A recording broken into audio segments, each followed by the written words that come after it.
Keith. Uh, it is a little bit too soon because we haven't seen the full scope of what it is that they want just yet, um, or what's needed just yet. But we've included MDM and just tier 2 help desk stuff. So for them, it will be it'll just mostly be volume.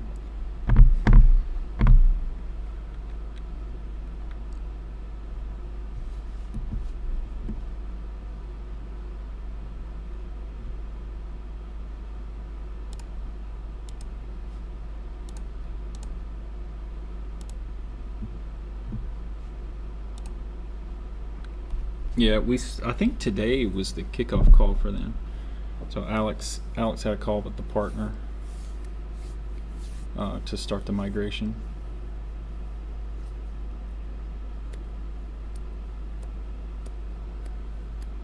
I forget, Keith, do you use an iPhone or Android?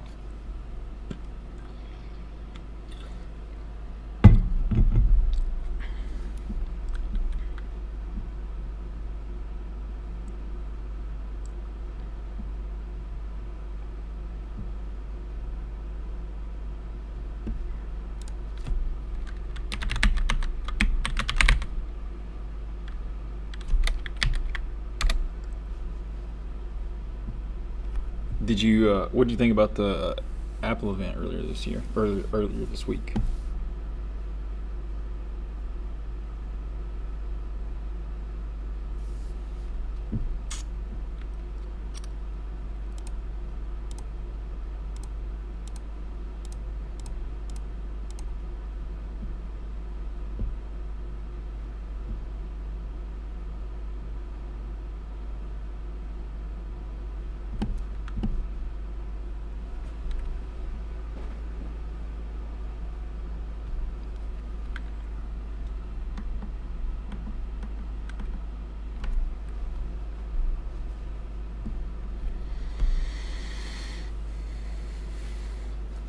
Oh yeah, that reminds me.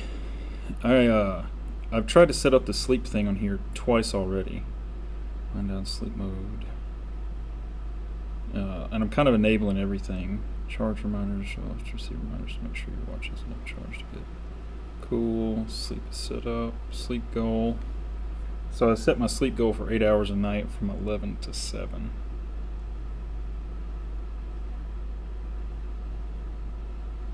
And so we'll see how it works. 11 to 7 on weekdays. I like that pretty well. I like the new watch as well.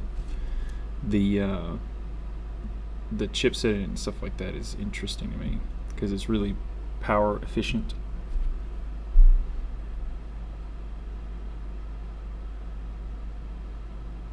Oh yeah, the WatchOS 7 is pretty fast. They got rid of some of the, like, essentially they cut down on the length of some of the application or some of the transitions, and so it makes it feel a lot faster.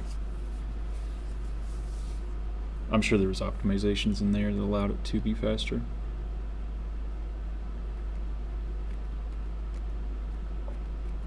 I like it though. Like the Apple Watch is the only um, it's the only wearable I've ever actually enjoyed.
Mm-hmm.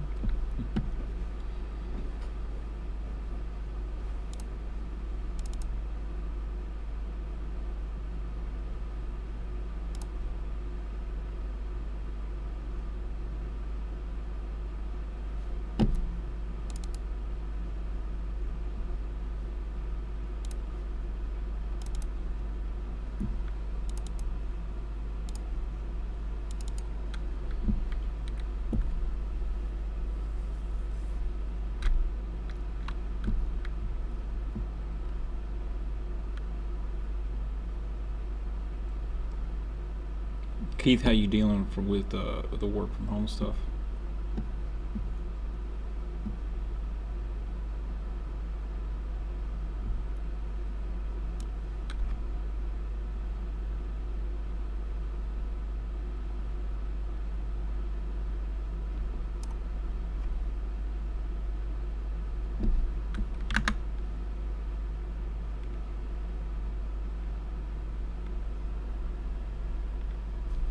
Hang on, I'm getting text messages from my sister-in-law.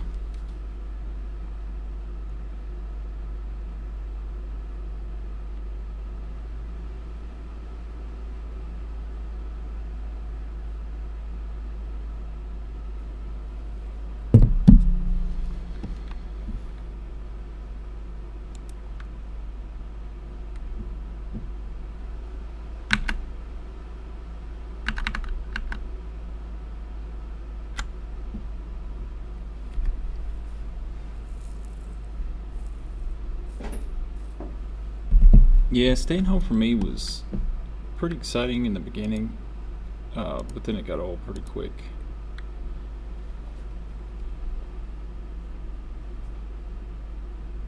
Huh. You do like those multiple jobs.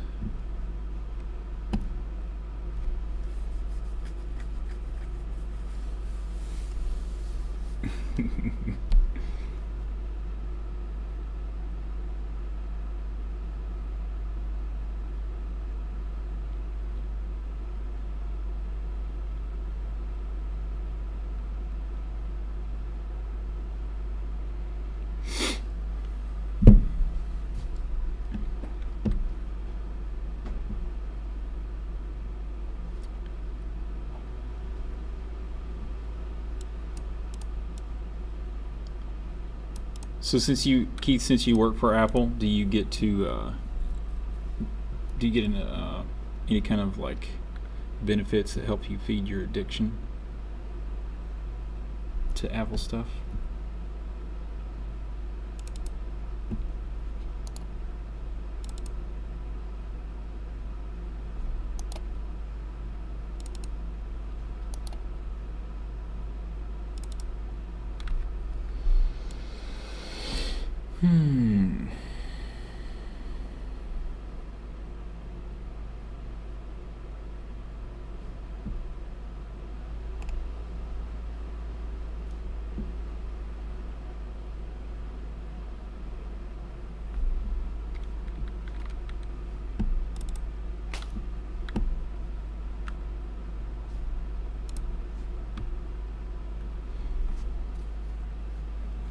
Oh yeah, I bet. I bet. I try to stay up on all the stuff. So I've got the iPhone 11 Pro Max, the latest iPad. My watch is a couple of generations old though, because I've been pleased with how it worked, and the Series 5 didn't look like it was going to be anything special in relation to it. And then I have a MacBook Air from 2 years ago, but the HD or the hard drive on it's just not big enough. Like I've got it so full of stuff that I can't even upgrade to the newest software or Mac OS. So I think I'm gonna stop using that. It just can't do, like, it's good for like a web browsing machine and just piddling around on different websites and doing small tasks and stuff, but I tried to edit video on it. I tried to I don't know, manage some spreadsheets that I was creating and stuff like that, or upkeeping and stuff like that, and it just got to be really cumbersome. And when they get close to full, they start to wheel out on basically everything you do.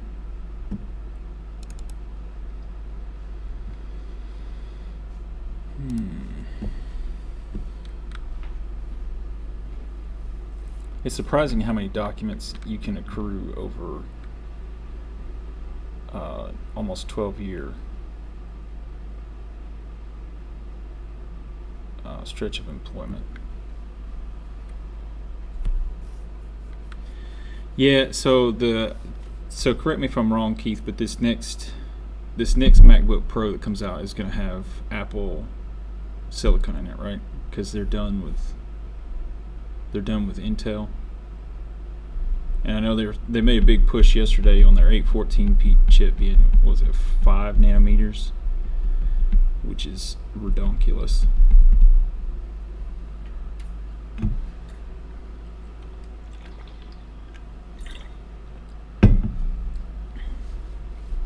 I think that just puts them in the position to optimize all their stuff really well, which they seem to do a good job with. Yeah, it is.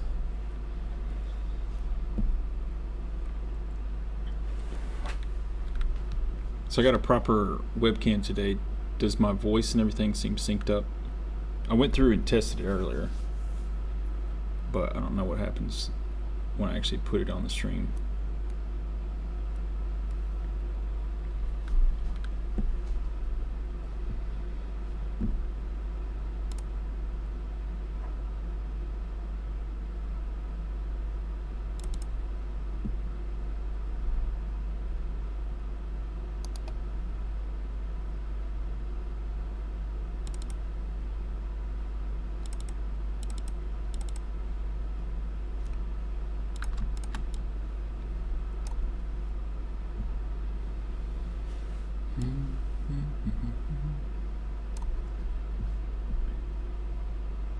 Cool.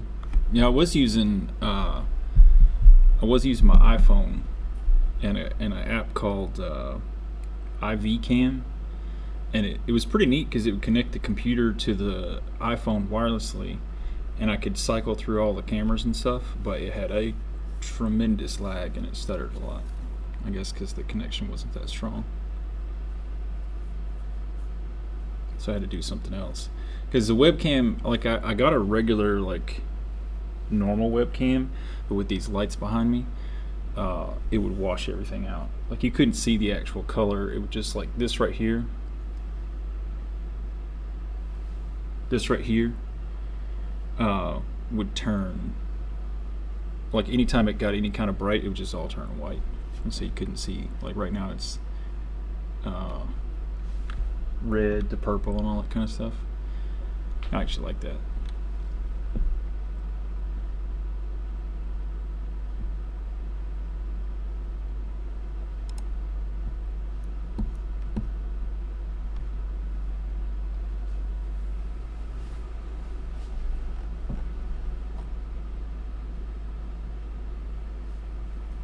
We've had a lot of partners over the years.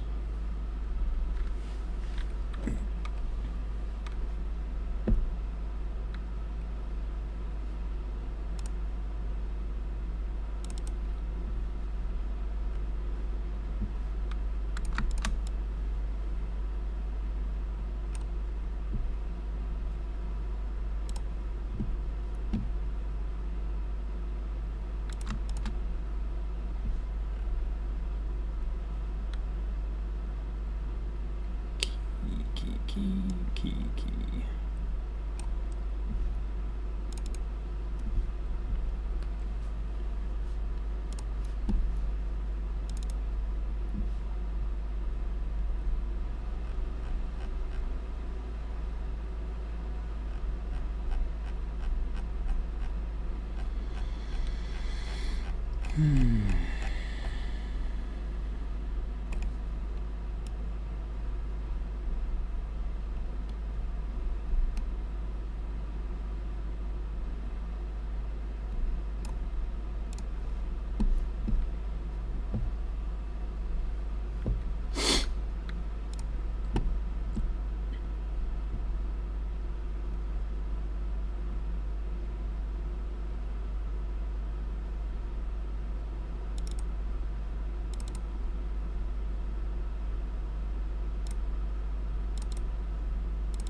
So I don't know what's going on here, but I can't see any kind of analytics or anything. So normally it tells me how many people are here, but I can't see that right now.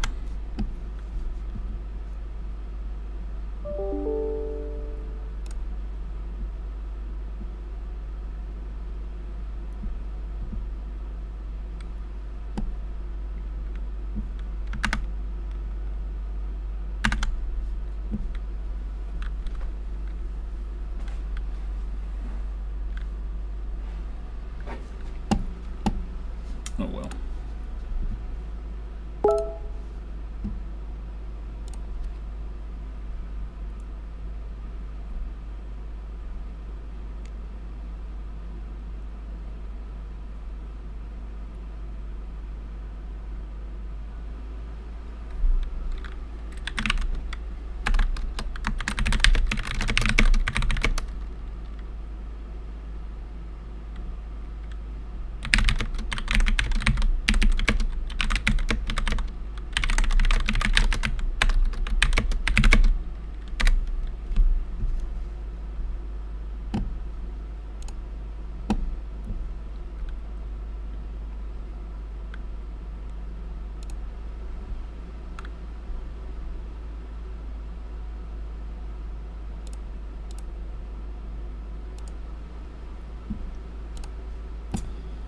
Alright. So this is what I normally do when I'm updating the code stuff. Got my spreadsheet.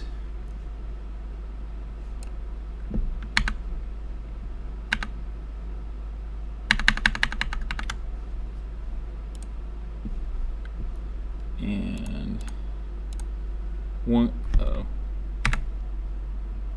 one thing to note about Excel is if you ever start working in Excel a lot, shortcuts become your best friend for getting through it quickly. So to get to the bottom of any kind of data set or to the end of a data set, you hit Control and then the down key, and it takes you all the way to the bottom.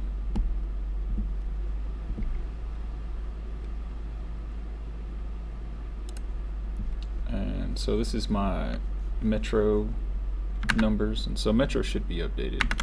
So we'll come over here, we'll click on this. This just makes it bigger so everybody can see. So there's 27,761 total cases in Nashville, and these are the dates, or the numbers by day. You can see there's 2 gaps here for where they didn't report for one reason or the next. So today's number is 68. So I'll come back over here, 68, and then, I'll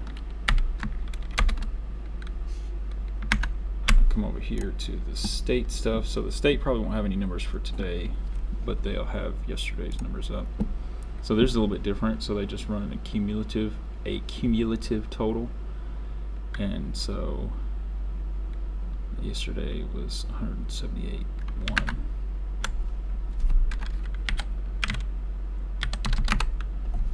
And so I got this little formula right here that just subtracts this number from this number, or this number from this number, and gives you the total for the day. And so you can just click on this little green dot right here and pull it down, and it'll show you the number. Or you can highlight both of these cells and hit Control D, and Control D just copies the formula all the way down. So if I wanted to do this for a long stretch of them, I could do either one of those things. But the Control D works a lot better if you're selecting a set of data. So if you hold, like earlier when I said if you hit Control down, it jumps to the bottom. If you hit Control Shift and you hit down, it highlights everything. And so if I put a piece of data here, and I wanted to go highlight everything up to that, I just hit Control Shift down twice, and then if I hit Control D right here, it would autofill everything in here with the formula that's right here at the top. So it takes whatever's at the top and extrapolates it down. The only case where that doesn't work, I mean there's several cases where that actually doesn't work, but on dates, So since this recognizes that this column is set up like a date, if I stretch this thing out, it just updates with the newest date. And the same thing if I highlight and go down here. Oh, that's actually not true. I think maybe I gotta highlight several of them. Nope, I'm wrong about that.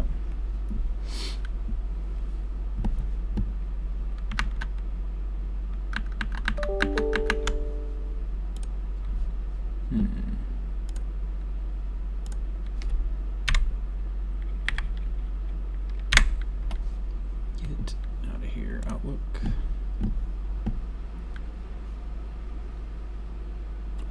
So anywho's, these numbers feed up into here. So instead of scrolling up, I can just hit Control up, and it takes me to the top, or to the next piece of information in that column.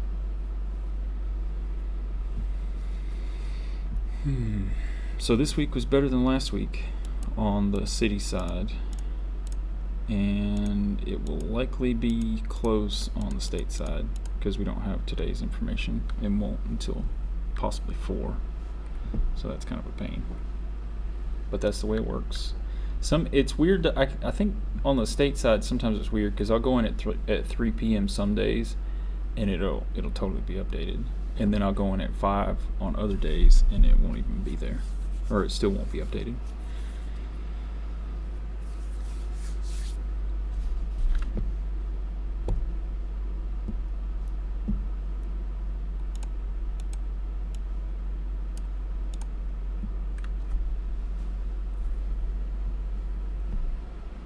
So not as good as 2 weeks ago, but still roughly 2%, and about 80 or 70. It was 78 better than last week. And this is only transmission rates. This doesn't have anything to do with percentage versus testing and things like that.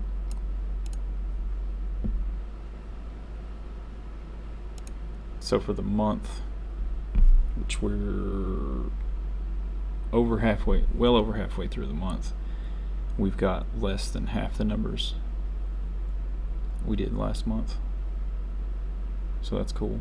So if we were trending right, we'd be over, be like at 26 or 2,700 at this point, maybe a little bit more. If we were doing the same thing as August. So that's good because everybody's worried about September.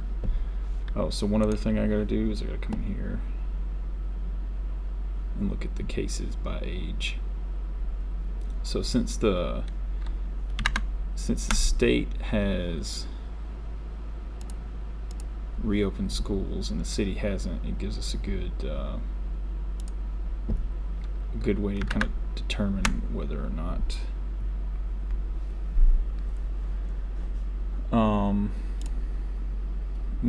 the kids are being exposed. I mean, kids are being exposed and some aren't getting sick, but fortunately most kids don't have any issues with it. They just get sick and then they get better. But there are cases where that's not always true. So let's see, today is 9/18.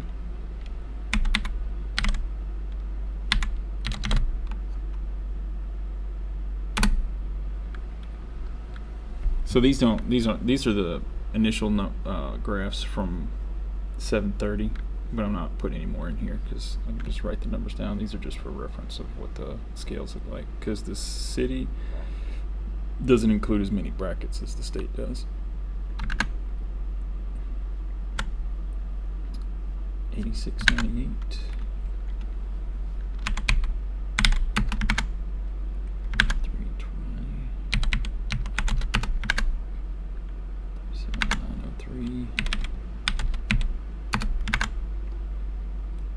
3263.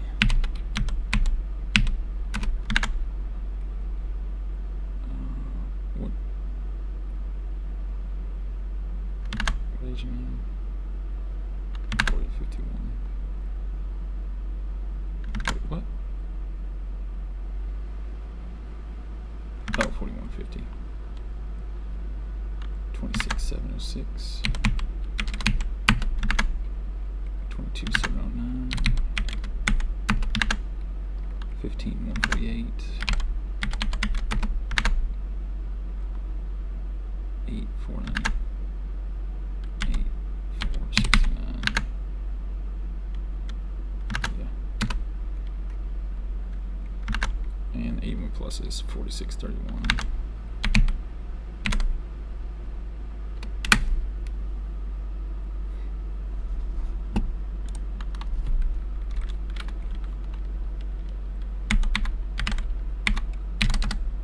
These are the kind of critical weeks for the school stuff because it's been going on long enough for the kids to start getting sick. One thing that has been happening that I'm aware of is that if kids do get sick, they actually shut the schools down and they go 100% virtual, clean the schools, kind of force everybody to quarantine, kind of, or at least from one another, and then they reopen. So I know that that's happened in Murray County, and then it happened in Williamson County too, I think, with, was it Ravenwood? It doesn't matter. There's been several schools that closed for cleaning and then reopen back up. So that's which is pretty responsible given the situation. I'm sure it's a headache for teachers to deal with. Like one day you're in school, one day you're not. Not like 100% virtual school isn't already a pain in the butt too. Alright, so the Davidson County stuff, we gotta go to case demographics. And then they've got this cases by age. And so it's kind of a pain because it doesn't have the numbers displayed, but you can hover over it and it gives you the rough roundabout. So they put the first two columns here in one bracket. So this is 2,800, 4,700, 7,600, 4,700, 3,400, 2,500,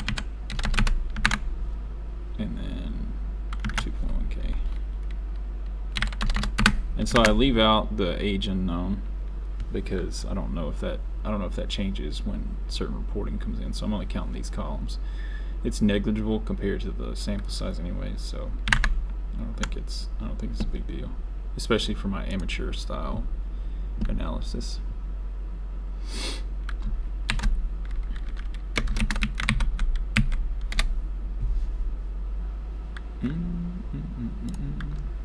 Alright, so then we do percentage of cases.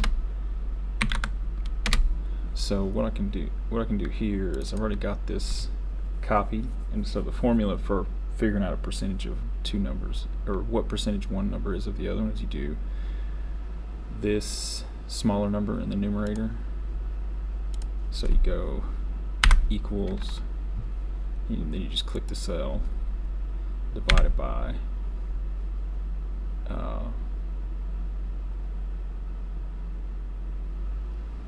oh, we haven't done it yet, but we're going to put a total right here.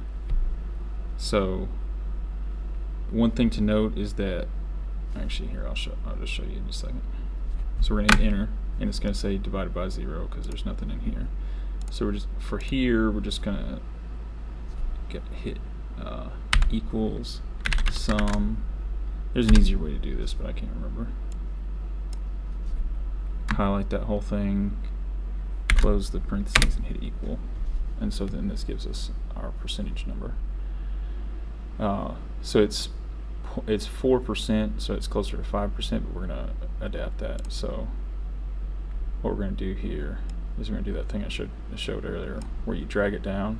There's a problem because it takes this cell and this cell, and so the next one takes this cell, and then it tries to go down one here too, because it went down one on this one and down one on that one. So we need to lock the denominator in, and so we're gonna clear all this stuff out. And then on this one, we're gonna hit F4, and what that's gonna do is it's gonna put dollar signs in front of the H and the 48, and then that'll lock this in to where it's a I forget exactly what they call it, like, but it's a non-moving variable. And then when we do the same thing, so this time I'm just going to hit, here I'll do this instead. So Control D. And then these are all the percentages, so we go over here, and you can't see what I'm clicking on, but I'm just pulling up the ribbon, and then I just change it to a percentage.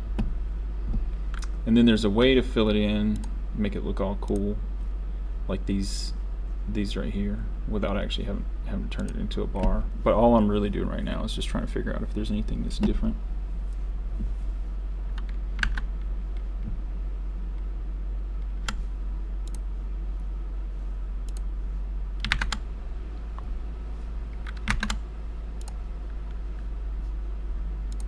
You know, if the youngins are essentially getting sick or whatnot at a higher rate. And it doesn't really look like it. So we've got on the state side, when I capture the information, that's 21. Hang on. So 0 to 10 would be everybody in elementary school, pre-K, those types of things. It's kind of been flat at 5%.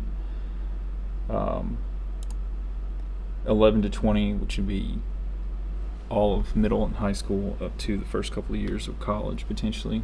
They were at 11% before school went back, and it's gone up to 13. But I don't know if 2% is significant or not. I would think it would not be, given the sample size. Then you got 24 to 30. This one's actually gone down, or 21 to 30 has actually gone down 3%. Everything has kind of gone down except for 51 to 60 has gone up slightly. And the 61 to 70 just went up slightly. And 46 went up slightly since this one as well. Or not 46, 71 to 80. And then 81 plus went up 1% from the first time, but it stayed the same as the beginning of the month. So I'd say it's not really significantly significant in any kind of way. Alright, so then we come over here. We can actually do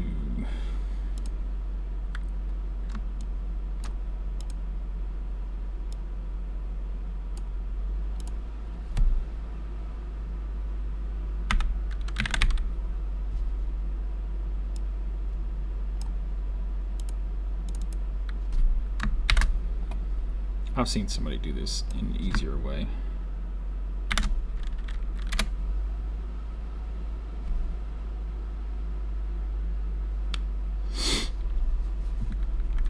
So we got the total here, and then let's see if we can copy this formulae. Let's just do that. Put it here. Alright, so since we locked this in, we've got to take this out. And then put this in here, and then hit F4 again. And so F4 once puts in the hold variable for both of these. Hit F4 a couple more times, and it changes it from the row to the column. And then removes it. So if you hit it, it's not the end of the world. You also have undo though, so. But for our use, it's on everything. So hit enter, and then just grab this. Hit Control D, and then you got your percentage on this side. So on this side, 10, 10, 10, 17, 17, 17, 27, 27, 27, 18, 17, 17, 12, 12, 12, 9, 9, 9, 8, 7, 8.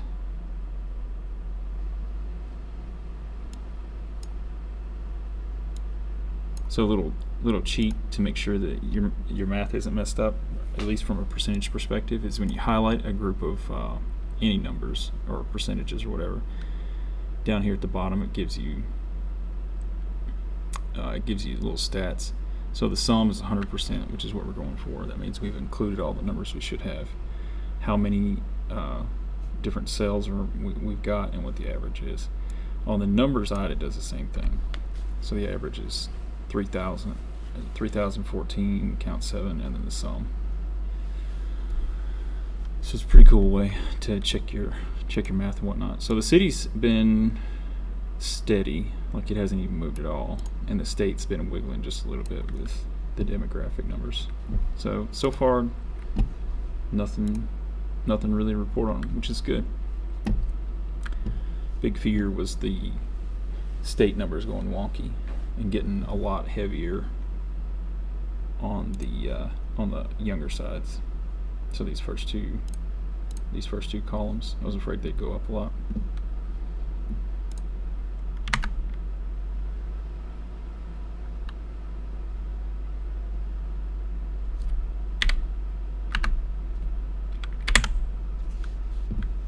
So anywho, back to the normal numbers, or back to the transmission numbers. Look, we've got, how many weeks has it been? This doesn't count,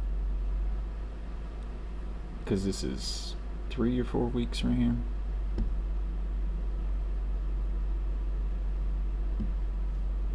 Actually, so the data can tell us pretty quick.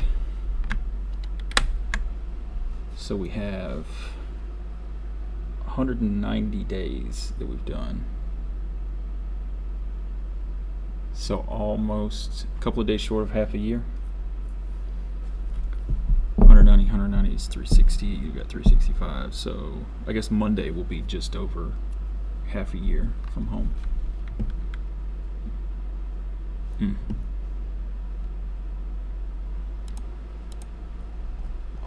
Bad thing about it is they're saying that, like Melissa was saying the other day, our RCO was saying that TPAC has canceled some of the early 2021 musicals.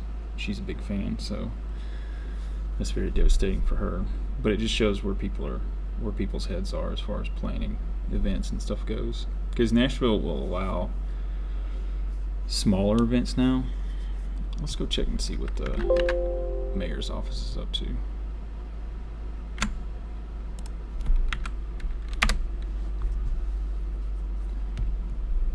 So this is the safenashville.org is the webpage that kind of holds everything as far as messages and stuff goes.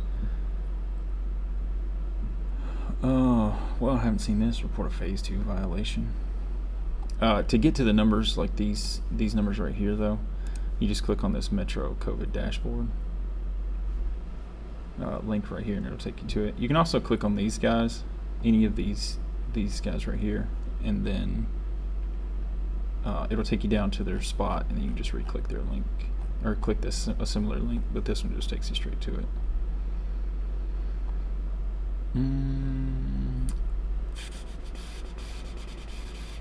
Oh yeah, so something else to talk about is that a few weeks ago, or not a few weeks ago, 2 weeks ago, there was a big to-do about COVID numbers drastically dropping, and a reclassification of positive cases. And so it didn't have anything to do with transmission rate. Basically what they said is somebody who tests positive for COVID is taken off the list 2 weeks later instead of 3. And so active cases, the total number of active cases went down.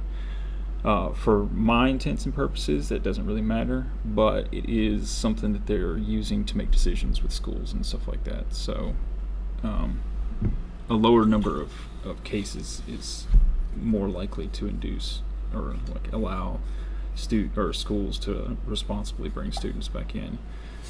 I know in Davidson County this October, it's a little bit shy of the middle of October, they're talking about bringing kids back in. Like we've had to fill out surveys to say that we're not going to send our kids back, because we signed a contract with a teacher, nanny lady. I don't really know how you describe her, but she makes sure the kids get all their schooling done, and we're part of a pod, so we've got 5 total kids in our pod. It's kind of a big deal to go through. My wife did most of the coordination on that, which I was very happy about. But yeah, every day, 5 kids, my house.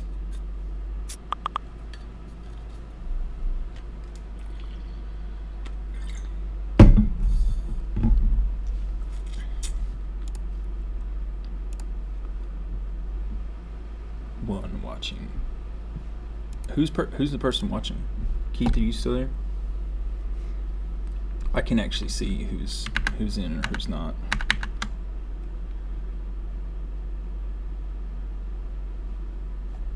Doesn't matter though.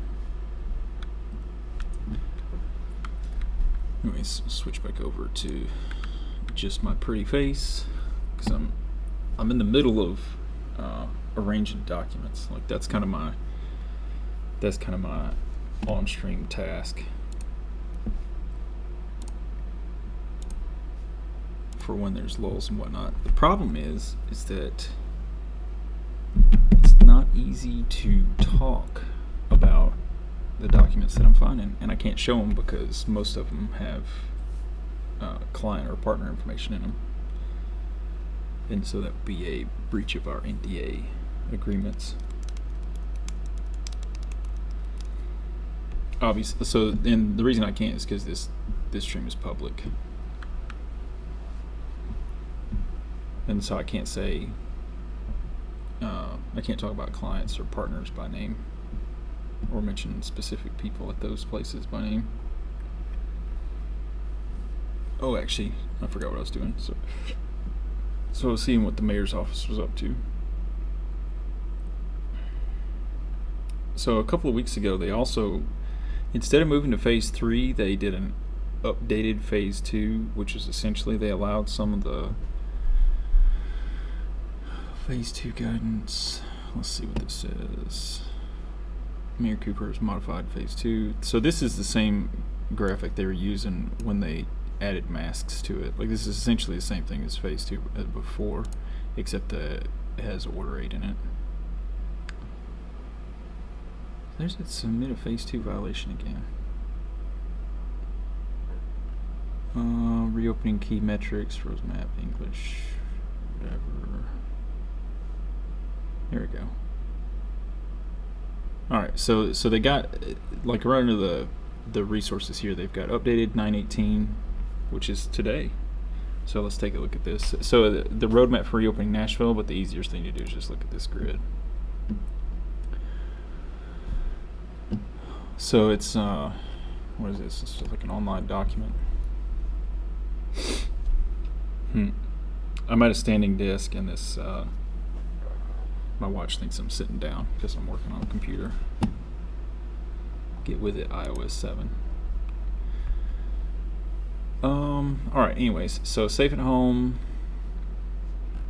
Oh, so this is, okay, so this is just phase 1. So phase 2 began 6/25. Phase 2 modified. This is not the prettiest thing. So we are not in phase 3. We were at one point in phase 3, but we rolled back to phase 2. And I think a lot of that had to do with the transportainment stuff that we got downtown, and just the downtown scene in general, because it was wide open for a while. All right.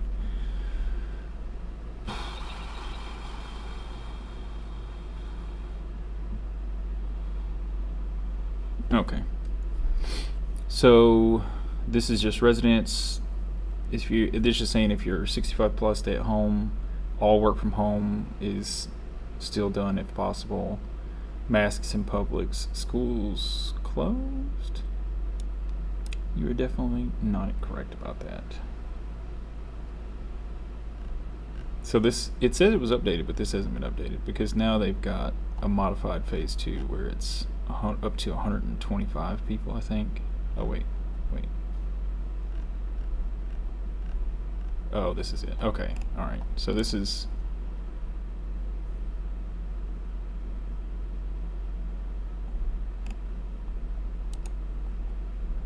All right. So this is phase 2 that we began back in May, and then if you remember, May was okay. We were still under 100 cases a day. 100 new cases a day. And then June started to go up, and then July we blew up. And then the first half of August we were still kind of high, and then we tailed off through the rest of August. All right, so let me go back through this again. So all residents 65 and up, stay at home if you can. Work from home if possible. Masks, gathering up to 25 people. I still think that's low compared to what the last guidelines I saw were. They may have some kind of stipulations. It may have been something where they had, like for weddings, you could have 125 people. House parties, etc., must remain limited to small groups of 25 people. So we had this is something they specifically had to call out, because we had this place, or this house in East Nashville called the Fashion House, I guess. It's like trendy looking place you can see from the highway, and they had a big old party there that made national news. Oh, here we go. Yeah, they do have a special call out for weddings. So weddings, funerals, and other similar ceremonies and events may resume at 1/3 capacity or up to 125 people, assuming proper social distancing when whichever is fewer, masks required while standing. Mayor John Cooper announced Order 10 from the Public Metro Health Department, which took effect Saturday, August 8th, 2020. Within the geographic areas in Nashville depicted on the attached maps covering downtown and midtown, Order 10 prohibits the open consumption or possession of an open container of any alcoholic beverage outside of permitted establishments. Any sale of alcohol by a restaurant, except when sold for consumption on premises or for off-premise delivery. Any sale of alcohol by a limited service or restaurant or bar, except when sold for off-premises delivery, and all curbside and to-go sales of alcohol. That doesn't make any sense.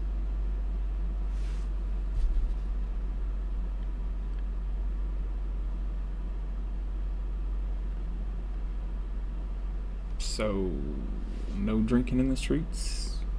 Sure. Cool.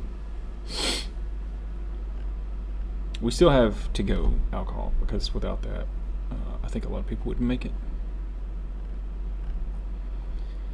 So restaurants open at 50% capacity. I thought that was changed too. 11 p.m. restaurants must be empty of dine-in patrons and closed to the public. After 11 p.m. restaurants may continue takeout window or drive-through or curbside service and off-premises delivery. Takeout window or curbside delivery of alcohol is prohibited after 11 p.m. Full-service restaurants may be open until 11 p.m. Restaurants and bars may resume seated only service at bar counters through Davidson County with general social distancing between parties. No I say general. Where did general come from? Anyways, just social distancing. No standing at the bar counter. Limited services restaurants. Blah, blah. 50 patrons inside. Total of 50 patrons per level of establishment. That counts downtown because there'd be bars that are like 4 stories tall, with basically a unique bar on each floor, or 2. Seated to serve anyone. Mayor John Cooper announced Order 10 from Metro Public Health Department, which took effect Saturday, August 8th. Within the geographic areas of Nashville. Did they just put the same thing? Permitted establishment, sale of alcohol restricted by a restaurant except when sold for consumption. Yep, they did. Bullring. Alright, retail stores, 3/4 capacity.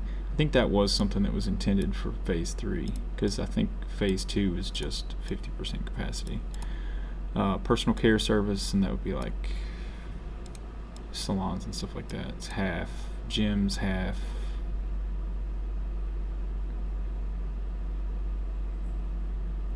And so this is a call out to, like, we were in phase 3 and we went back, and so they're just leaving parks open. Rec sports leagues can remain open, which is probably not the best thing. Museums half capacity, cafeterias closed. Anything where shared food is, or bars are a thing, it's not doable right now. Socially driven businesses. 50% capacity, 25 patrons. Oh, okay. So transportainment vehicles may resume operation at 50% capacity, up to maximum of 15 people. I will say that this transportainment stuff was like the biggest FU to social distancing, because as many times as I've gone downtown during this thing, I have never seen a single person on a transportainment vehicle wearing a mask. But also, so time out. I also haven't been downtown since this is resumed. So before, they weren't wearing a mask. They may now.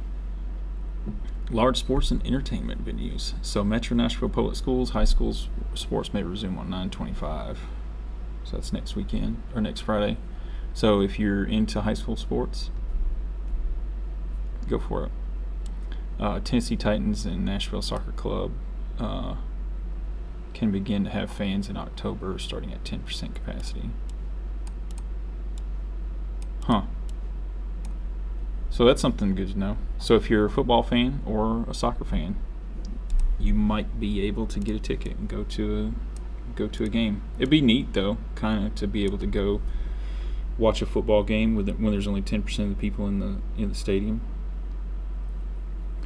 I wonder if they spread the 10% out over the whole thing, so they even, like, what is 10%? It's like 10,000 people. No, it's like 4,000 people. If you evenly spread 4,000 people over the, actually, hang on.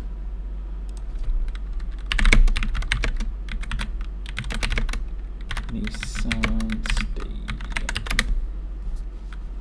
69,000.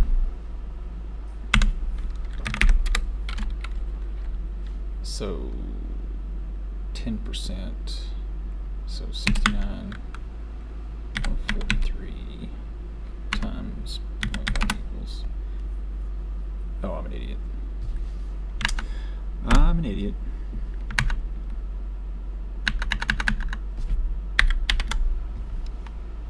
Did you say 10%? Yeah. Okay, so 6,900 seats. I wonder if they'll make people sit in the nosebleeds to make sure they're spread out properly. So anyway, that's the last of the updates on the COVID stuff. Nothing ground shattering, but some stuff to stuff to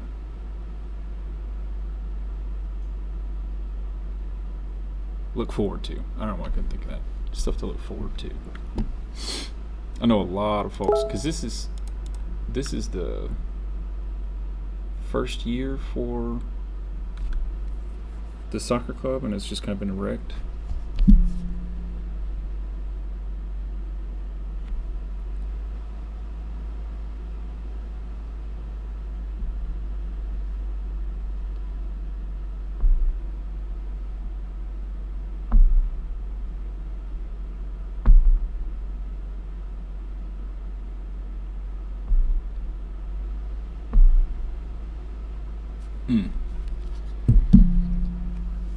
My dad is in a bad way.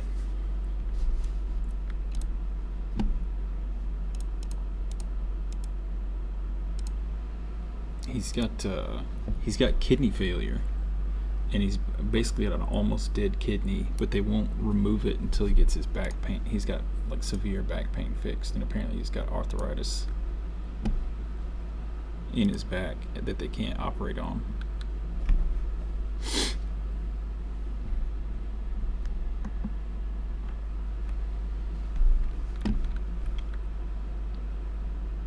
And so they got to try all kinds of different things, like injections and stuff like that, I guess, before they can even attempt to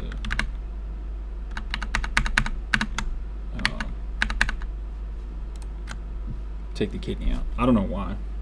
I guess they're afraid that they can just make it worse and then they get sued, so you gotta do something else about it.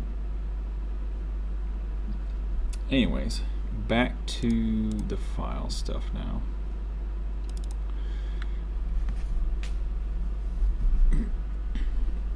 So right now I'm going through Chris Davis's files that he left me when he left the company. So some of these, the oldest one in this folder is from 10/7/2010. So it's on an old version of Word and everything.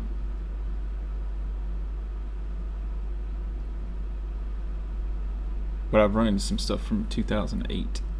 I think that's the oldest I've got. So that's 12 years ago.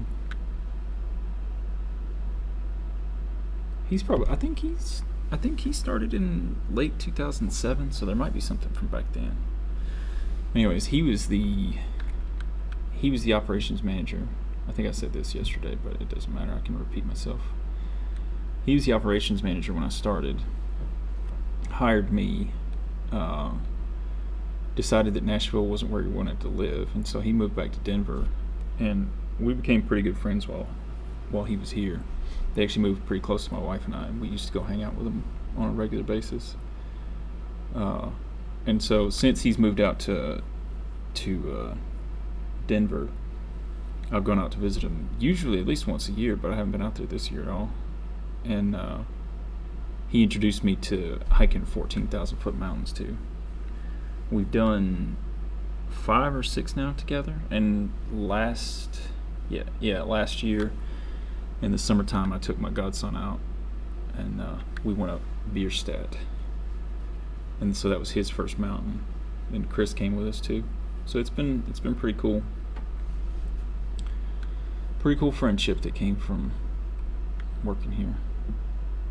There's been a few of those though.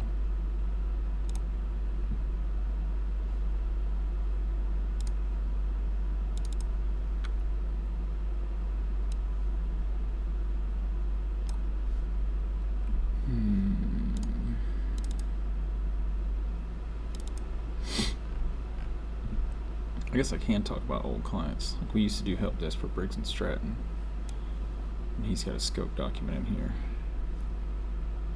from, I guess, when we first brought him on.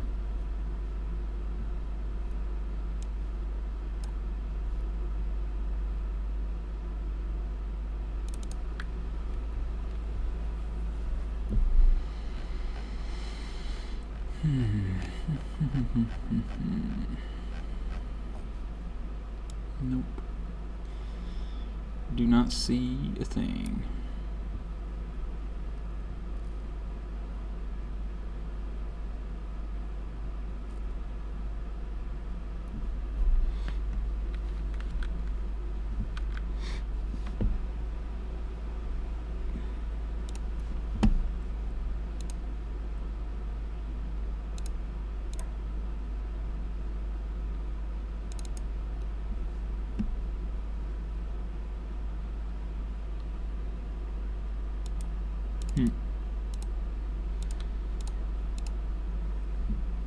I just pulled up a document from July of 2011, and it's got annotations in it.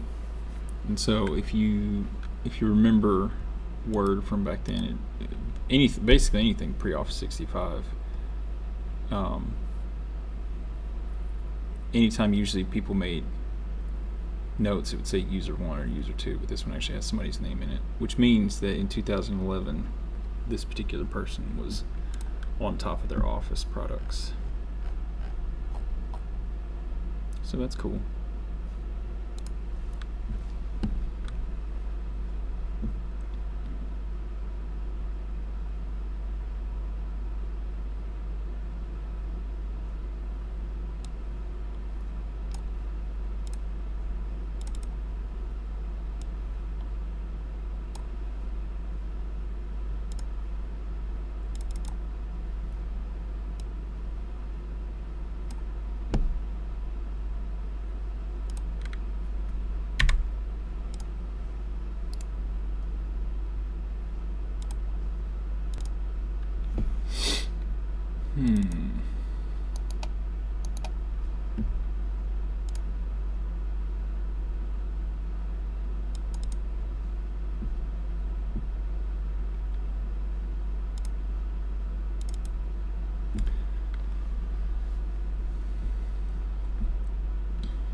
So I've got some old documentation for a client. And so we know we got to keep any kind of contract, scoping, pricing, all that kind of stuff. But we've got monthly reporting. I think for right now I'm just going to hold on to it and keep it with the client stuff, or consolidate it into one client folder, and then we'll decide later as a group. Because yesterday I was talking about I got to do something with these things, and I can't keep them in my OneNote because I'm just supposed to be redundancy and not system of record. Is that how you say it? It doesn't matter.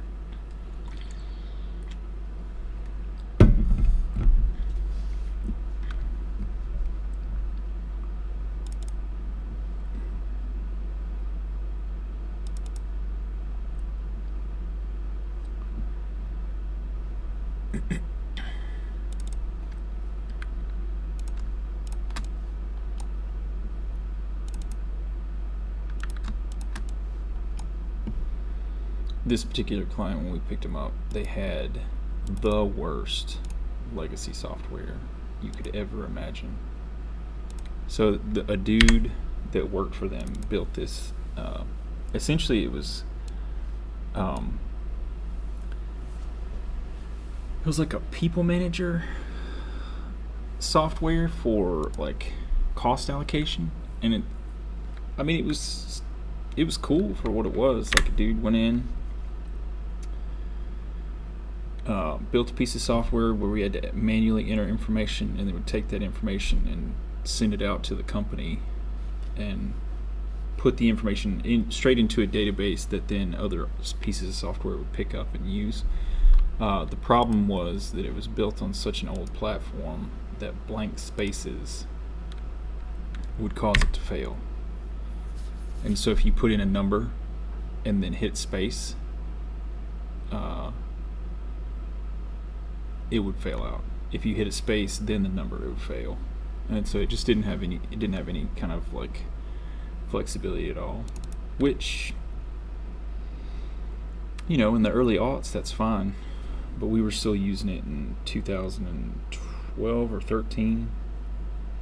And the guy who built it, who wasn't a very pleasant person to work with, knew what he was sitting on, and that he was the only person that could be leaned on to fix it. And so he was even more unpleasant, I believe, because of that.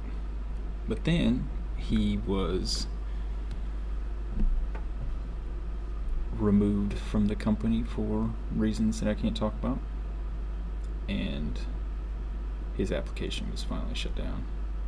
They were forced to bring in another vendor to do essentially what his stuff was doing. They had to pay for all the integrations and stuff like that, but the maintenance after the fact and the potential redundancy issues with that were alleviated as well. So any kind of IT director would be happy to get rid of something like that. Plus, you can put the new solutions in the cloud, whereas their old one had to be hosted locally, which means if there's any kind of interruption in connectivity or anything, that they would lose the productivity that they got from it.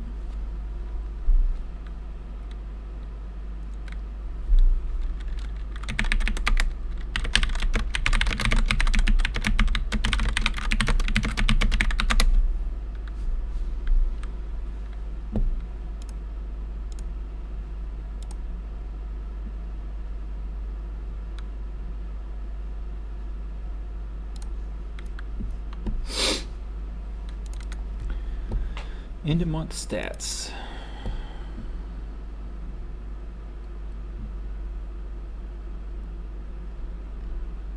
Oh yeah.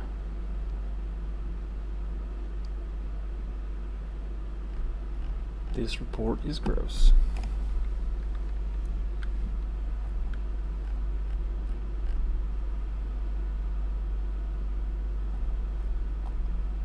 I think I can actually show this because it's got old clients on it. Old clients with partners that don't exist anymore. So all of our NDAs and stuff have gone out. Do this.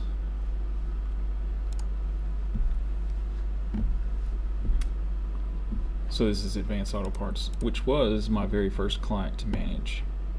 So this is the client that I got out of well, I was still a help desk agent because back when we were doing client management, then we would be agents and whatnot. So I got these guys, and then I got a couple other. I wound up getting 4 before I got too overwhelmed. And these are the call stats, so you can see. This is the day. This is the number of calls versus the ones answered. Average hold time or handle time. At least that's what I think some of those are. Yeah, let me do this real quick.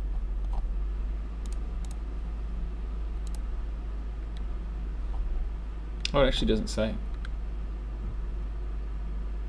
Well, that's weird. Anyways, this report is garbage then. Goodbye, report. So I'm gonna leave this in here because I don't care about it.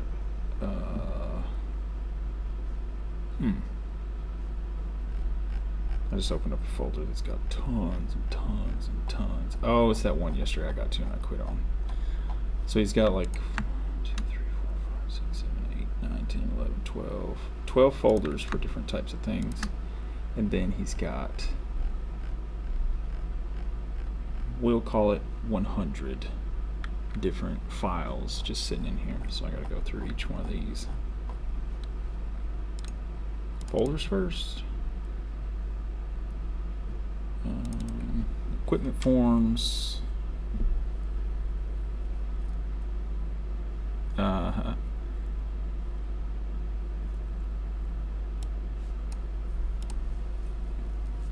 So super secure setup was a standardized password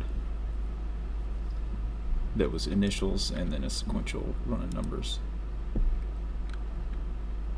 And I remember that being my very first password too, because we used to just set these things up by hand. Now we've got them all set up to where they hook into AD and they pull your profile down. So I don't need this anymore either. Carrier info.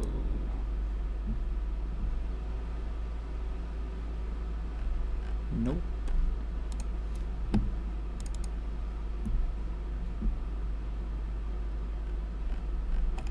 I guess I can use this. Still old. G2.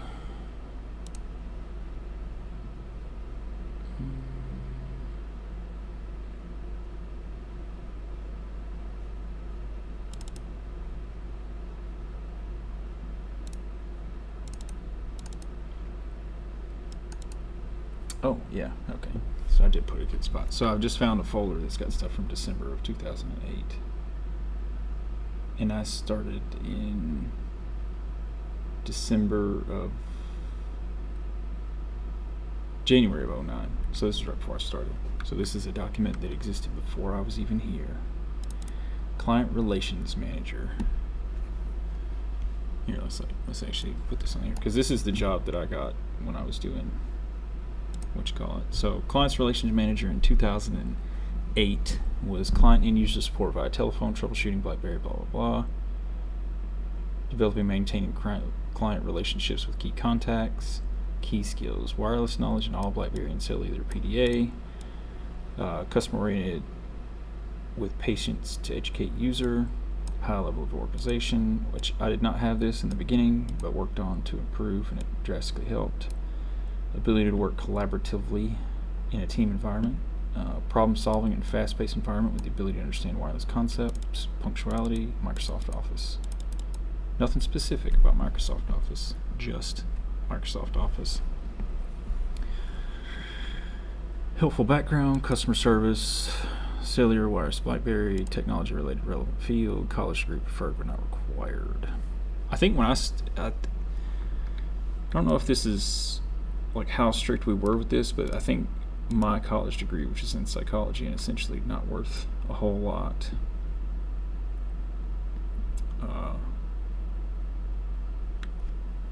was a factor. But I guess more importantly, my experience at Radio Shack selling cell phones was more of a factor.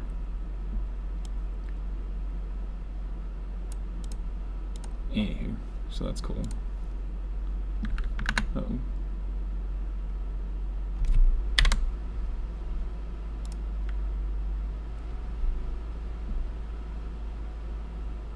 Actually, I guess I can show this. So these are the documents in the folder, just like G2, old Chris Davis, career info, and then so I got over here like these are my job descriptions, or where I'm keeping them. So I got them in OneDrive, G2, employees, job descriptions, and then so right now I'm just doing them by year, and then what I'll do is when we go through and review these as a group, we'll start at the beginning. Actually, we'll probably start at the latest year and work our way back.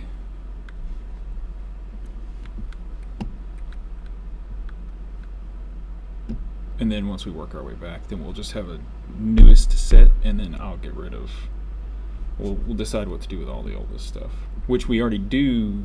This is important. We already do have a newest set on SharePoint, which is where we keep all of our shared resources and stuff. This is just for mine, and I want to make sure all I'm really doing is making sure that everything that I've got, G Squared has in the cloud, or in SharePoint specifically. And so then we go Control Shift in, and so this is 2008. I think some of this stuff is just good for posterity, because like we have employees now that are, we'll just say, we definitely have employees that are 24. So in 24, so 12 years ago they were 12. So I think it'd be neat for some employees, you know, if once they get to the point where they're curious about this, to go look and see what we were doing when they were 12 years old. So when I was 12, it would have been 92.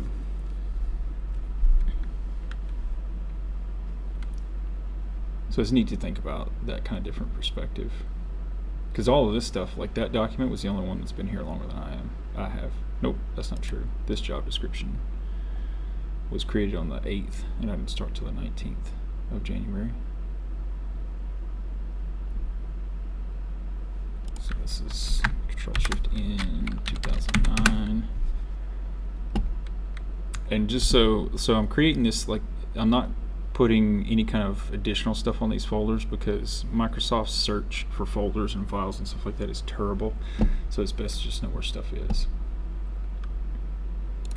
So I don't know if you guys saw this or noticed that I highlighted 3 at a time. If you click one and then hit Shift and click in the line, it highlights everything from the first one you selected to the last one. And then if you hit Control, you can just click on the one, and then you can actually skip this one. So it's important for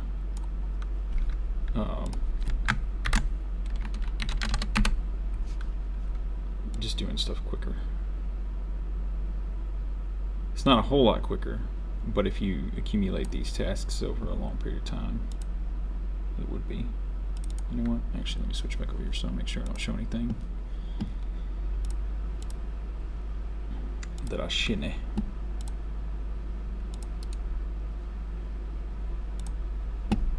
Alright, Office Technology, VPN.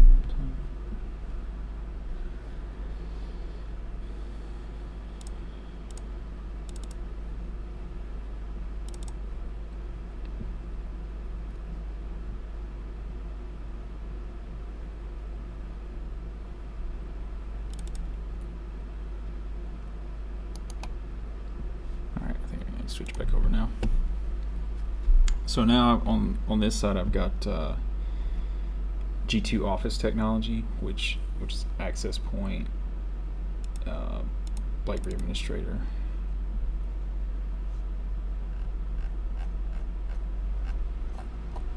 Cool. So this is just an old document that went through Bez and stuff like that. I think Chris built this. Yeah, so we would give this to clients, and then they would show it to us. Because every bit, like BlackBerry Enterprise Server, when I started, was like the main way that people got email. Because I think it was at least like 99% of the total devices that we supported when I started were BlackBerries. And so every company had a BES. Every company, well, not every company, but most companies had a BES administrator whose specific job it was to make sure that thing ran smoothly. Because at the time, like a BES setup and integration and all that kind of stuff, and a migration from whatever you were using before, which in some cases would have been like good, and then in other cases it just would have been new deployments. Anyways, it was hundreds of thousands of dollars for the project, because usually you had to bring in a third party because BlackBerry wouldn't set it up for you to do all of the configuration for the server. And then you just had to maintain it daily. Like you were always having to reset different parts of the console, or one console or another, to get it to work, because something would get hung up and then it couldn't auto purge, and it'd be like if you've got a whole bunch of people walking in a straight line and the first person trips, then everybody starts tripping. That's the kind of the way it would work with the BES, until it eventually just shut down. And so we just get a lot of calls. Like we were kind of the front line on those, because we get a lot of calls from people saying, hey, my email's not working, I haven't gotten an email in 20 minutes or whatever. So we had a process we built where when we got a certain number of those types of tickets, we'd immediately escalate it to the BES administrator, and then they would take a look at it, and they'd usually be like, oh yeah, I can't remember the different parts of it, but like this part would just need to be reset, so we should be good. Setting up IP phones. Yeah, it's all old stuff. It goes into the old processes thing.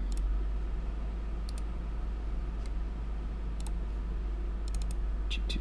Oh, definitely can't. Alright, just gotta go back over here. I'm about to work through some stuff it's got client stuff on it.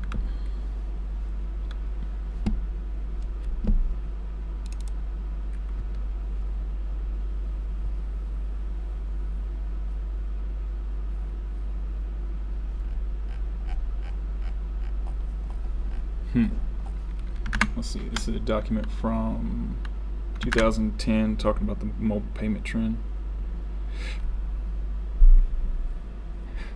and how it uses a near field communication chip, which is this. So this only really became popular when Apple. So let me just switch this over so you can see it. So this document, I assume it was made by Chris, but this mobile payment movement is now being backed by the carriers. New handsets with technology will be hitting the market soon, so on and so forth. And then he says he hates carrying a wallet. I think I should probably send this to him.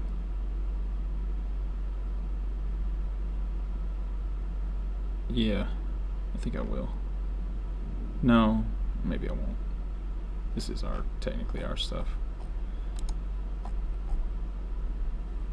Anyways, this is a future prediction that absolutely came true. The only thing that's not in here is the. Does he reference Apple? Let's see, Apple. iPhone. Okay, so in 2010 when he wrote this, iPhone was not an enterprise device, so nobody really had it. It was close because it was 2011, late 2011 and 2012 when we did the vast majority of our migrations from BlackBerry to like either AirWatch, MOS 360, or any of the other. I guess MOS 360 wasn't one of our options back then, but we had several different MDM platforms that we would help people migrate to, and most of that happened then, because what would happen is like security policies would not allow iPhones to be used for work purposes, because you got email, you got secure documents and things like that. But then the MDM providers started getting fancy, because BlackBerry, for all of its negatives was definitely the most, and probably is still the most secure way to receive email on a device.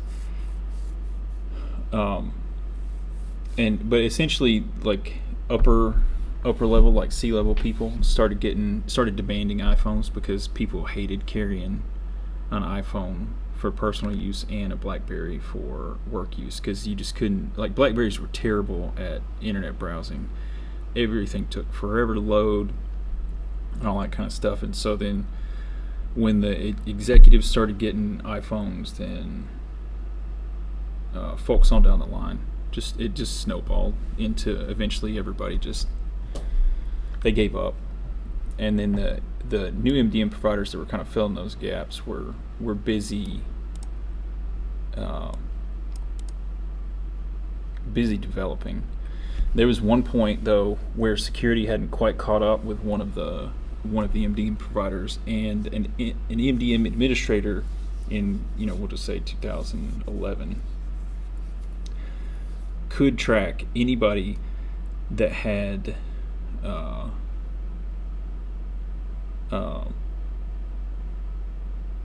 the MDM installed on their phone, and if they gave the permissions, you could look at their pictures too, and their personal pictures. So it was probably a little bit ahead of when it should have been rolled out en masse, given the limitations and the security breaches and whatnot. But most companies came up with a pretty good EULA, which is end user license agreement, for employees to sign. But then California, a few years later, decided that it didn't matter how many EULAs they signed. If you, say, wiped a user's personal device or even work device without, like, completely wiped it without their permission, then you owe money, basically. Like, I remember this one story of a guy who had I can't remember if it was his personal or his work device, but he had pictures that he was using in a divorce. And when he left the company, they did a complete device wipe, and he didn't have them backed up, so he just lost that information. And so he sued, even though he signed away his rights, so to speak. The judge still sided with him. He got quite a bit of money.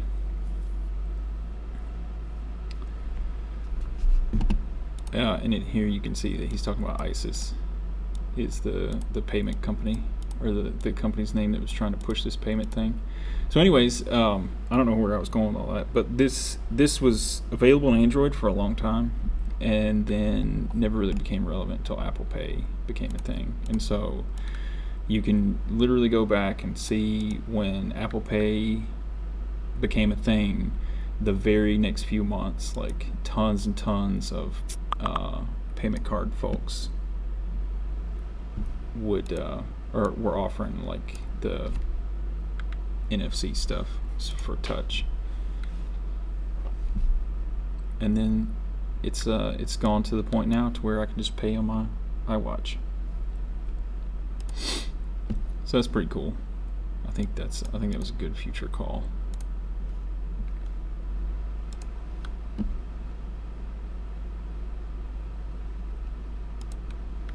Let me put up these. There's a couple of client-based documents in here, and then we can look at the other ones.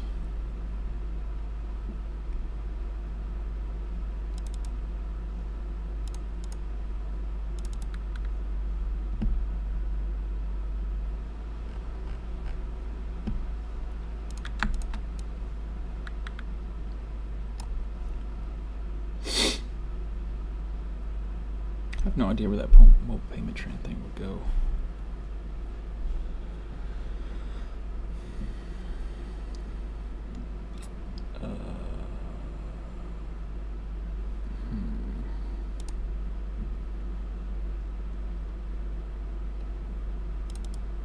I know what I'm going to do. I'm just going to name this media.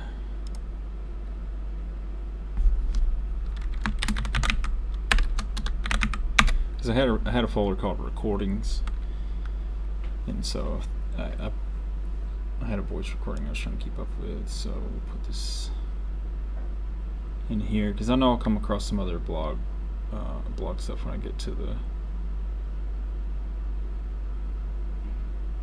You know what? That should go in marketing for sure.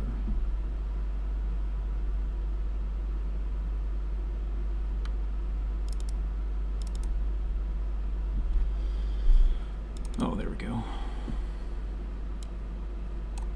There was already a marketing or writing folder in marketing, so that was good. So I'll change this back to recordings because I just don't have anywhere to put recordings. And I think I've only got one, but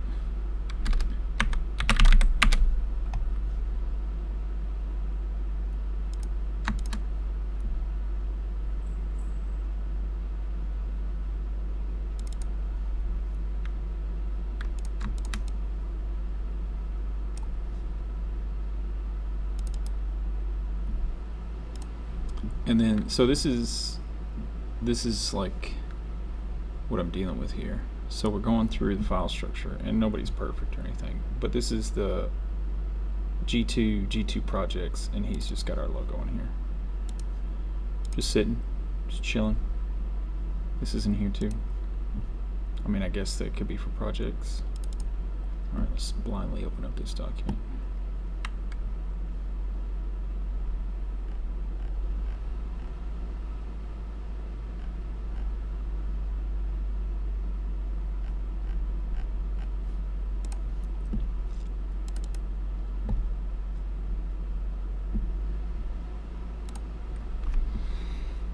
Reporting versus premium. So this would be in marketing. G2, marketing, and then Dex.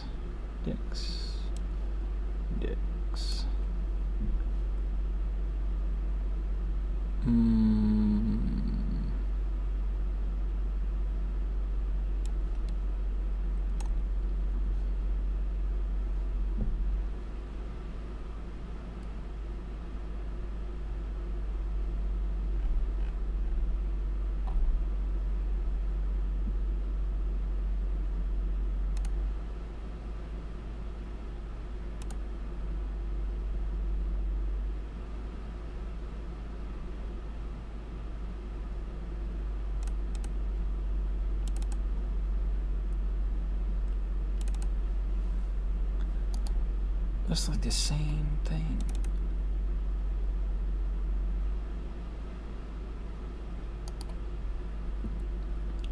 This thing is a mess.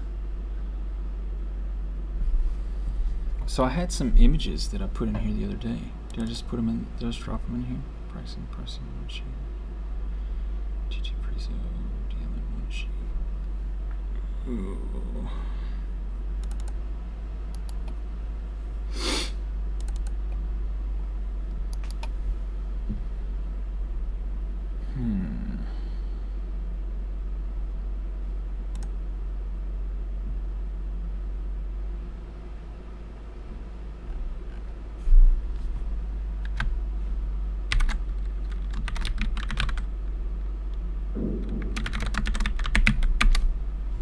Oh, I think I put it in the old one.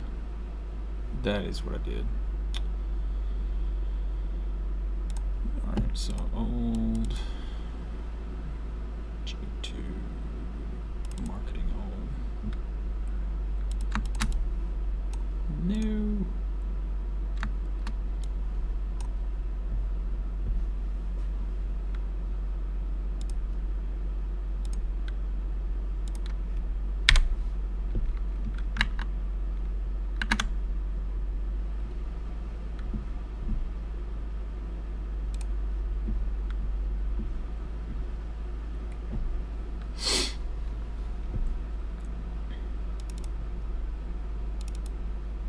Greg.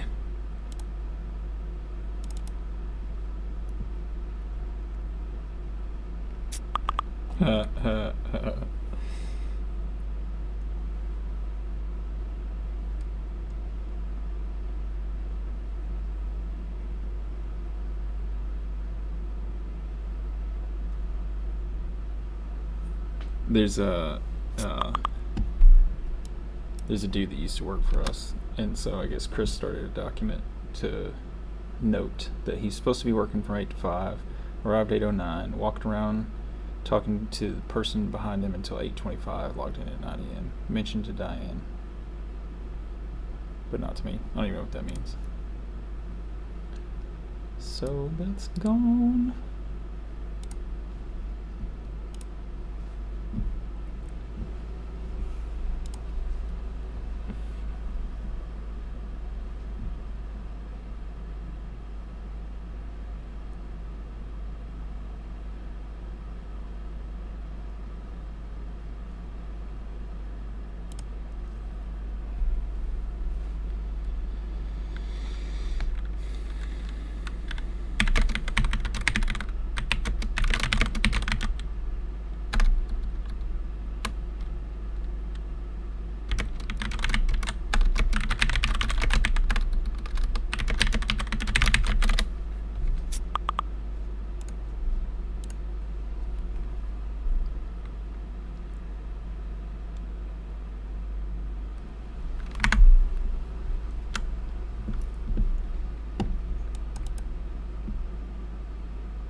Oh, cool.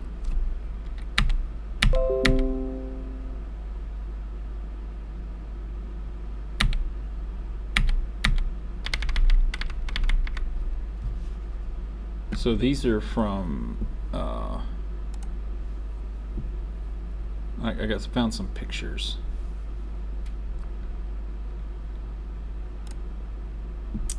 From, let me see if I can make this bigger. It's not very good quality, so you can't see.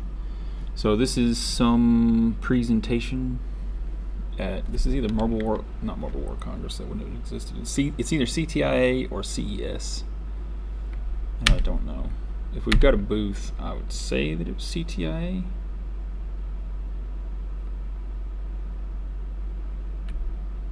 This is actually before I started doing all this stuff. So this thing, this I forget what you can call it now. It's actually sitting over in the corner over here because we don't take that anymore because it's got our old logo on it, but we just keep it up because nostalgia. That's why. Cool iTunes gift card, fishbowl stuff.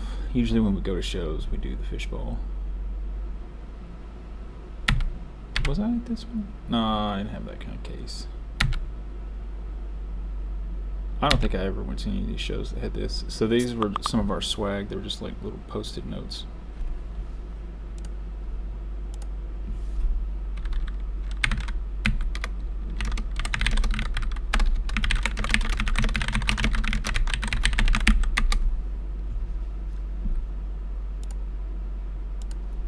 Was that it? Yep, that was it. Nito Mosquito. So put that in, move that stuff in here. Switch back off.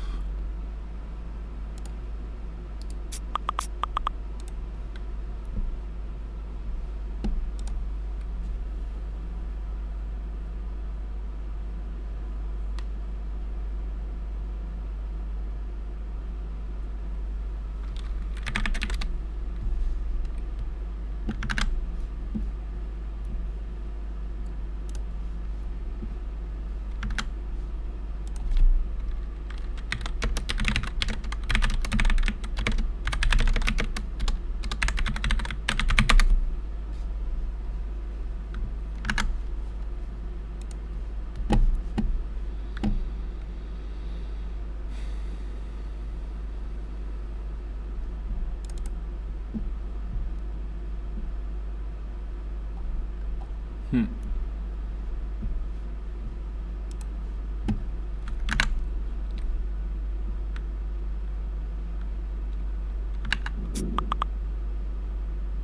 think some of this stuff we just straight up don't need anymore. Oh, operations desk.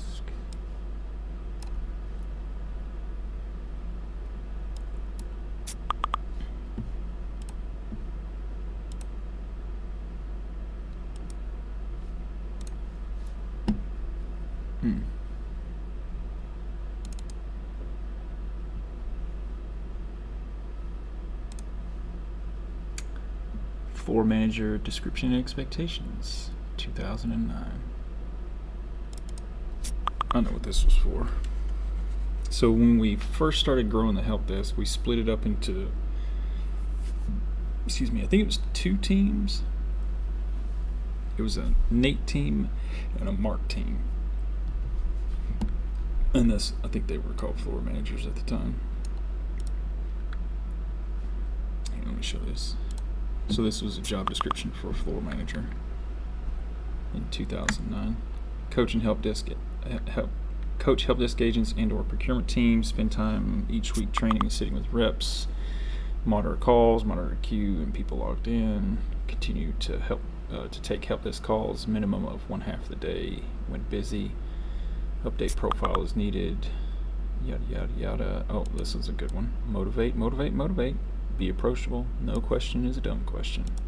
I think everybody was good at that for the most part. Divvy up the work. So you can see this is a whole job description. Not very thorough. But, I think we were probably like 12, 13 people at the time. So it worked out. That's what we needed.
G2 work stuff. Delete. New G2 forms.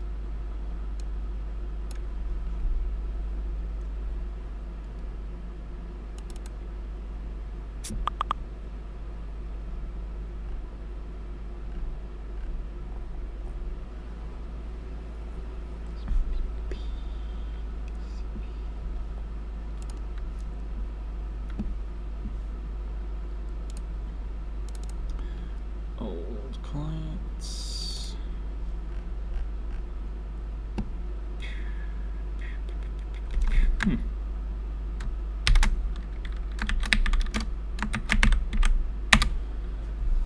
Pool Corp used to be one of our clients. We just found a or a cheat sheet for ordering for them, and then an exact copy of the file.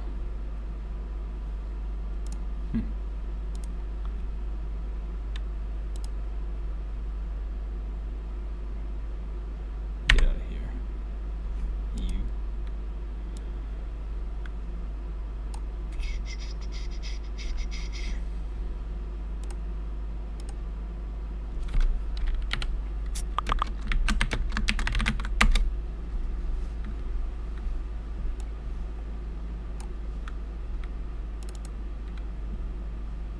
We also used to keep client profiles on Word documents that we then had to keep up with and manage versions in a time when that just wasn't possible.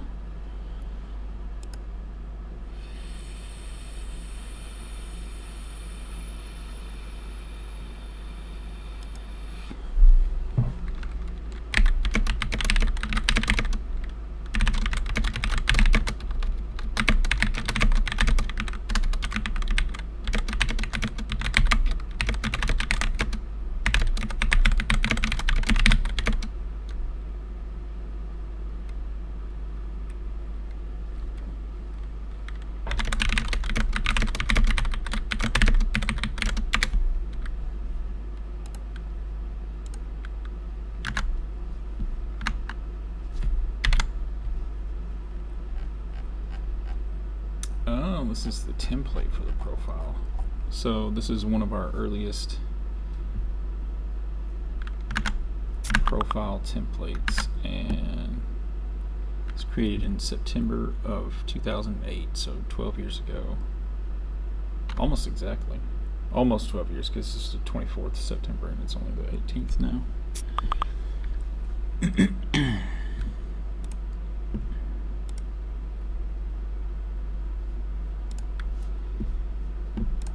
me show this. So, client internal profile, company name, main point of contact, tax ID, carrier rep, carrier passwords, carrier account numbers, online ordering passwords, approval process, BBR, web tool process, BES issues. So, not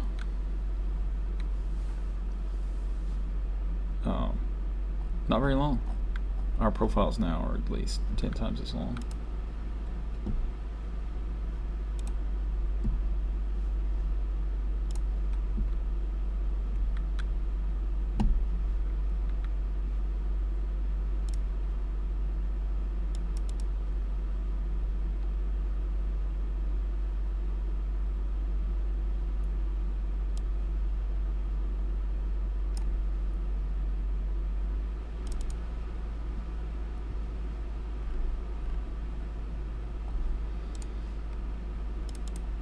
Pre-launch questionnaire. Oh, this is our very first launch process. Cool. So check this out.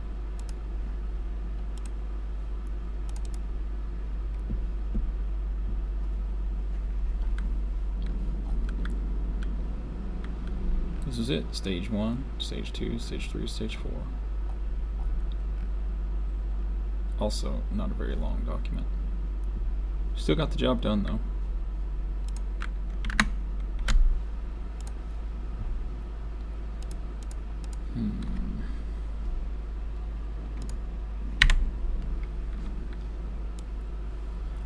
Share processes.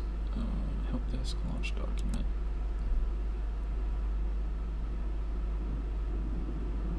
It kind of be in marketing.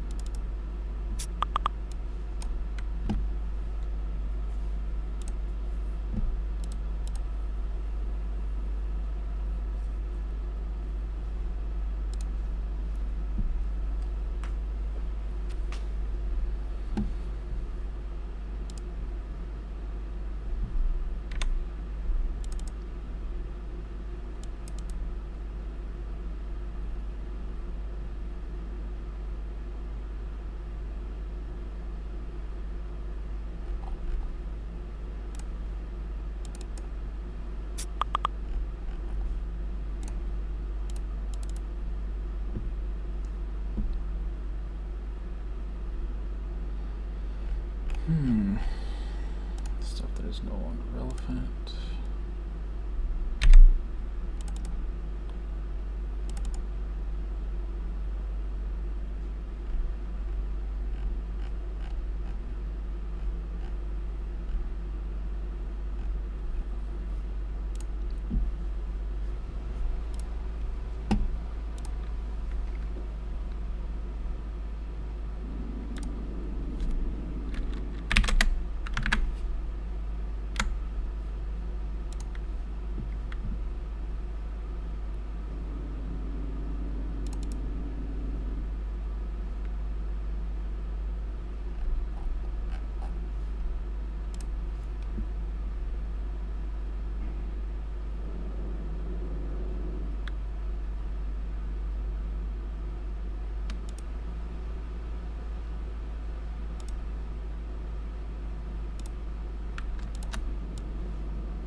Order information. So this is a document that shows. It's just an old procurement document. So old processes.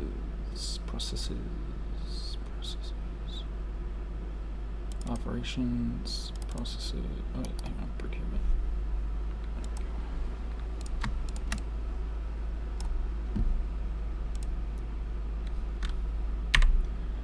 Quarterly volume.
We've got a short tail folder with all of our old VPNs and firewall stuff in it.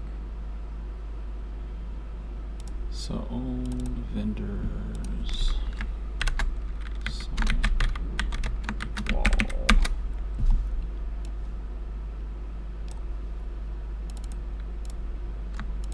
That's gross.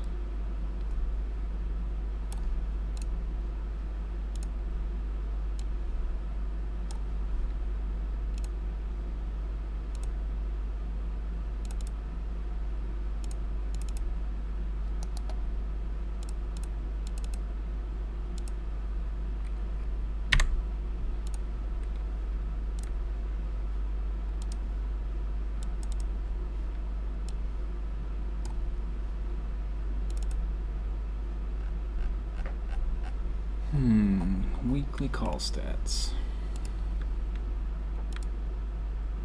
I guess we'll just put that in with old support. No, I'll help that stuff. So I've gone through the folders in this one thing. So that took me half an hour plus. And now I've got to go through the individual documents, which in most cases is clicking on it and then putting it somewhere. Clicking on it, finding out what it is, and then putting it somewhere, which is just a lot more manual. Especially when the names of stuff are just dates.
So I just found an agenda from 2009. It's from March 2009. So I'd been here for 2 months.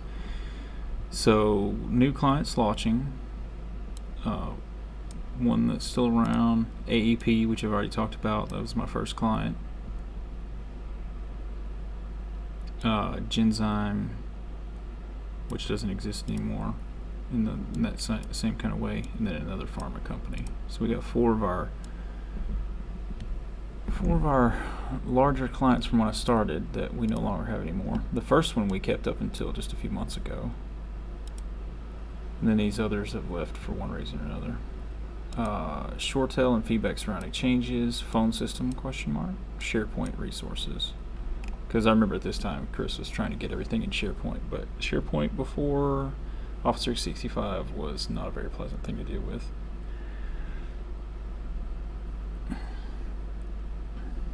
And then the help desk person was best practices with long calls, lunch logouts, order and query handling, and Yahoo, which also doesn't exist in the same kind of way anymore. And then one of the owners had new SLAs and open Q&A about processes with any client.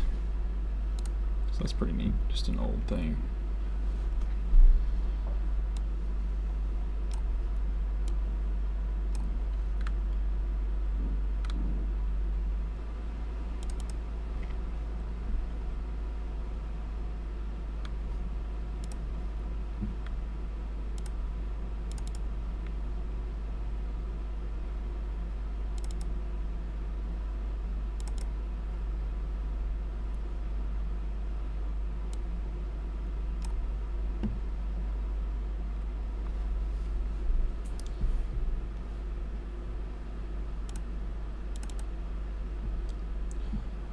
Well, anyways, I think this is a good point to stop for now.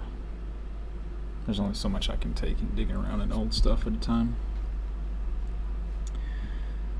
I'll probably try to cut the COVID stuff out of there, or out of this stream, and post it as its own video. So we'll see how that goes. That'll be the first time I've actually done that successfully. Actually, I don't even know if I can do that because I didn't record this. So, potentially, damn it.